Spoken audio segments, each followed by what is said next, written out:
Hello chess friends and welcome to your of chess channel and welcome to another brilliant and spectacular game from the Hans Niemann against the world competition that we have followed now in the last couple of weeks. We have here Nikita Vitiugov against Hans Niemann from the Blitz section of this event. If you're not familiar maybe with the concept of this tournament, Hans is playing against every player that wants to play against Hans Niemann in Blitz, rapid and classical time format chess. And also in this event Hans won his first of all his classical games against Nikita Vitiugov, then also won the rapid section. Also yesterday he outplayed Nikita Vitiugov with a clear result in the Blitz section with 9 points against Nikita's only 3 points, which is really crazy. Nikita Vitiugov is such a strong player and Hans basically destroyed him in Blitz chess, which was really amazing. So congratulations to Hans for winning another match. And in this game that I wanted to show, in my opinion, it was the best game from the Blitz section. Hans played such an amazing game, with such a surgical precision against the Berry attack, and the Berry attack is one of my favorite openings. And when I watch now this game, I probably stopped to play it because how Hans played this game was really incredible. So put your seatbelts on and enjoy again an incredible gameplay by Hans, Moke, and Niemann. So with the white pieces in the Blitz game, that was 3+2 tempo. Nikita Vitiugov opened with the move knight to f3. Hans' response was g6, d4, knight to f6, and now knight to c3. Nikita Vitiugov is preparing here with the potential move e4 to go maybe into the 150 attack with bishop to e3, queen to d2, and then going with bishop to h6. So that's why Hans prevents it with d5. It's not allowing this move e4 to happen. We have now bishop to f4, and now there are basically two concepts for white how to proceed in the Berry attack. One of the concepts is to play e3, bishop to e2, and then knight to e5, h4, h5, or you can play knight to b5, immediately hitting the c7 pawn. This I think the most important really attacks of this preparation with the move bishop to f4. Hans continued with the normal bishop to g7. Now comes this idea, attack against the weak pawn on c7. Hans protects it easily so far with the move knight to a6, but the downside about this move knight to a6 is that the knight is now on the edge of the board. It's also far away from the center, so it's not really the optimal place to have for your knight. e3 by Nikita. We have kingside castling, and now bishop to e2. Now Hans makes, I think, a huge decision already in the early stage of the game. Usually c6 is the main line, kick away the knight, or you can try maybe something like knight to h4, knight to h5, pardon me, hitting the bishop on f4. These options have been played many times, but Hans played a very interesting rare sideline. He played knight to e4. And the idea about this move knight to e4 is to play rook to e8 and then f6 e5 to break in the center of the board to attack simply this bishop on f4. Very interesting choice.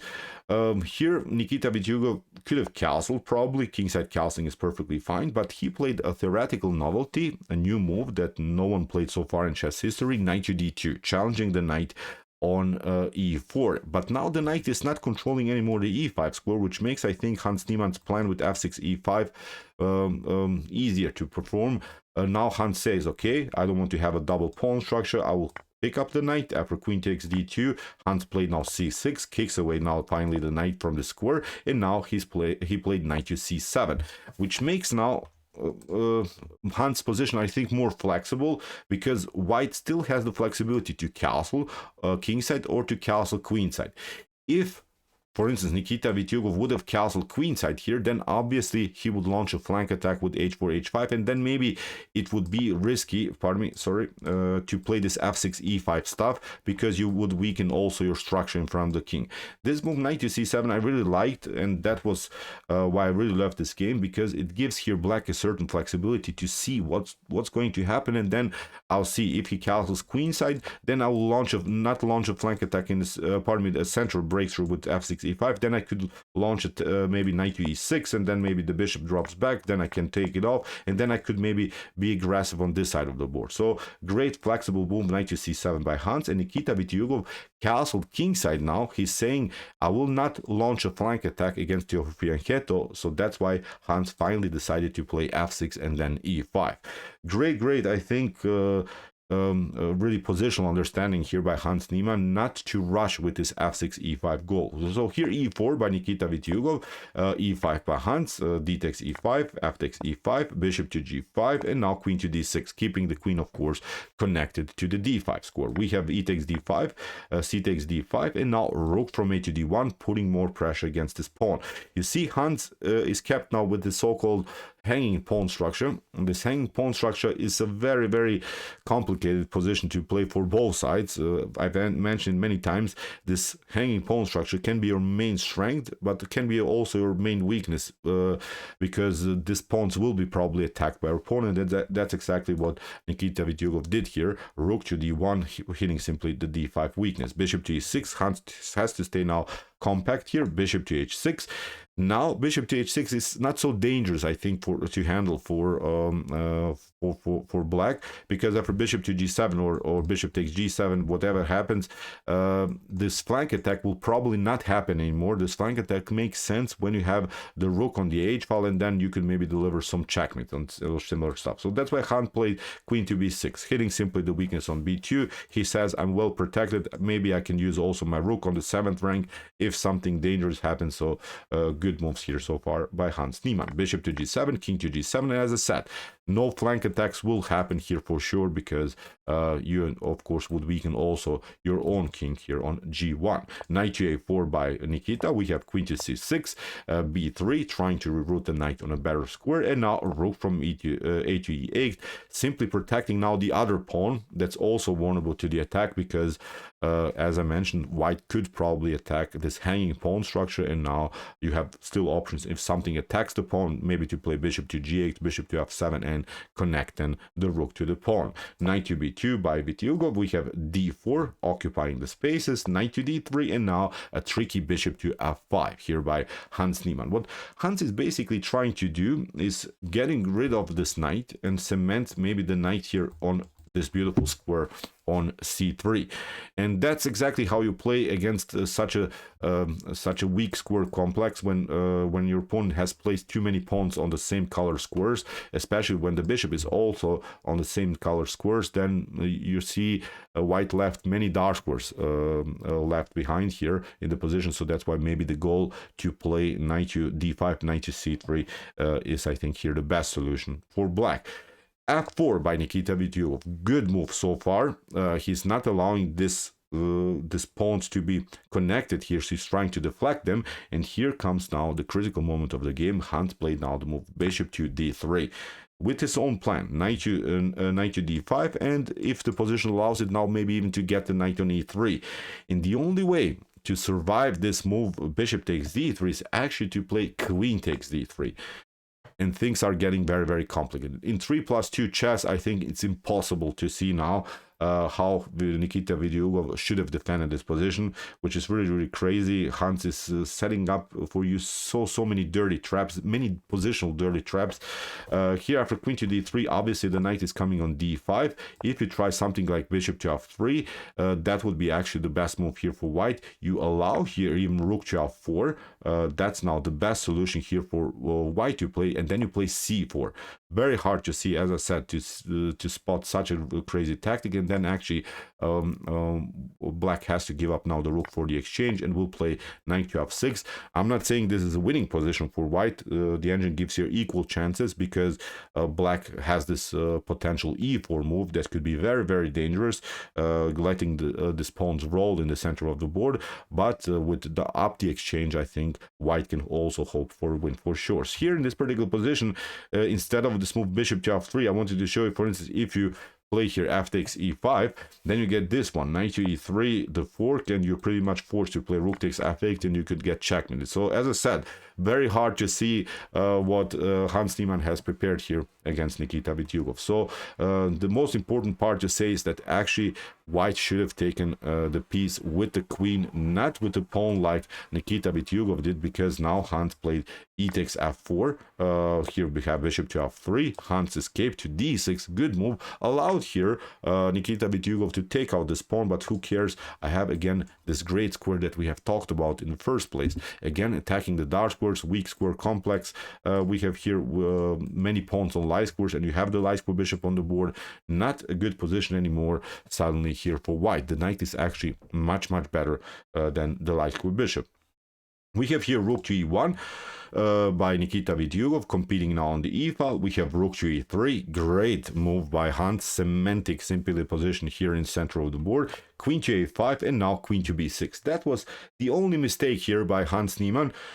Still black is better, but it was unnecessary to trade off the queens. Actually, you can stay active here with queen to e7. You allow here even rook takes e3, f takes e3, and then a rook to f8. But now you play tricky king to f8, allow here queen to b5 to happen, but actually white cannot take because you push the pawn. Then that's the issue, and there's nothing that can stop anymore the pawn. No good checks are possible by the queen.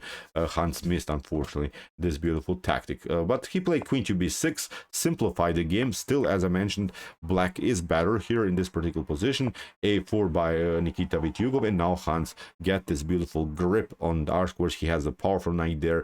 He has this beautiful rook on e3. He's controlling the dark squares all over the board. The king can be also maybe later included into the attack, maybe getting it on dark squares. This actually did not happen, but I think we can agree that in this really cemented positions, actually the king can play a very active role, because the position is not so endangered. The position will probably not explode anymore, because here Hans really fixed them on dark squares. So here bishop to a6 by Nikita Vitiugov, protecting the pawn on d3. We have now g5, bishop to c4. Hans simply pushes the pawn further. Rook to a1, rook to f5, not allowing here Nikita Vitiugov to breathe, not allowing him to get out of with his rooks, because his rooks are locked because of the spaces that Hans Niemann created here. Nikita is pushing b4. He's trying desperately somehow to open the position, but now knight to e2. Beautiful move by Hans, which is not allowing here Nikita Vitiugov to go to f2. Then you're getting in front of the rook, and then you get something like g3 here. If you take f takes g3, then this one is going to happen. Then we attack the king with the discovered check here. You have to step back, then we attack again, and now you can get checkmated. Or you play here, instead of h takes g3 immediately, you play king to e1, but then knight to c3 again this check, and then you play f3. If the pawns are taken, then you simply push this one, take out this pawn on f3, and then with rook to f1, again the game would be over. Look at this bishop, it's there, well placed, but it's not attacking anything. It's simply out of game. So here, after move knight to e2, that's why Nikita Vitiugov played king to h1. Not to f2, but Hans Niemann is preparing now a beautiful checkmate pattern, the so-called Anastasia's checkmate with knight to g3 and similar stuff. So he's because the knight is controlling both of the squares, there are some tactics, maybe after rook to e5, and then you play rook takes h2, and then followed with rook to h5. Again, it would be a checkmate. So Hans is preparing really dirty ideas here. So here, rook to e1, played by Nikita Vitiugov. Now comes this idea, rook to e5. Let's see now, just a bad move here for white. For instance, if white continues with a5, then you have this beautiful Anastasia's checkmate with rook to h2, and then rook to h5. The knight is controlling both of the squares, and it would be game over here for white. So that's why h3 had to be played here by Nikita Vitiugov. Hans took g takes h3. We have rook to h3, a new check. Now simply doubling up the rooks here on the h file, king to f2, and now Hans delivers simply some checks, included now also this other rook into the game. He's threatening, of course, rook to e3. And in order to somehow maybe survive the game for a while, you have to, I think, give up now the rook for a knight. But okay, Nikita Vitiugov tried to battle with rook to h1. Hans played the correct rook to e3, king to g4, new check by Hans. King to f5 has to be played. This pawn is protected, of course, by the knight. And now a beautiful h6 here by Hans Niemann, threatening, of course, rook to g5, immediately a checkmate. You cannot compete, of course, on the G file because the knight is controlling the squares. In order to stay in the game, Nikita Vitiugov had to play rook to h5, but now knight to g3, and in this particular position, Nikita Vitiugov resigned. Incredible game here by Hans. The fork, it's not even the point that you lose the exchange. You cannot even get your rook back because even the knight back, because after a rook to g4, knight to h5, if you pick up the knight, then you get checkmated. So you lose simply the rook without any compensation. You're getting checkmated for sure, and there's nothing that can be done anymore. So really intense game, intense attack by Hans Niemann. Great positional understanding, great opening theory, great middle game tactics. What's also cool to see, he's challenging his opponents. He asked them many questions in the middle game stage. You see one tiny little wrong trades of pieces caused here so much damage in white's position, and Hans got a really nice game and of course destroyed his opponent with really incredible active play. So as I mentioned, Hans won his match also against Nikita Vitiugov. He won also his match against Anish Giri. So Hans is in top shape, and don't forget, Hans is playing against Magnus Carlsen in the Speed Chess Championship semifinals in September of 2024 on chess.com, which will be, I think, incredible match for us to follow for sure. So okay, I hope that you enjoyed this game. I really enjoyed it a lot. Interesting ideas of the Barry attack from Black's perspective. If you want to see some other beautiful games played by Hans Niemann, check out our coverage of his tournament. Here are some links of some games that we have analyzed before. And if you like this content, hit the subscribe button. See you soon with some more videos. And what do we say in the end? Chess is the best, of course.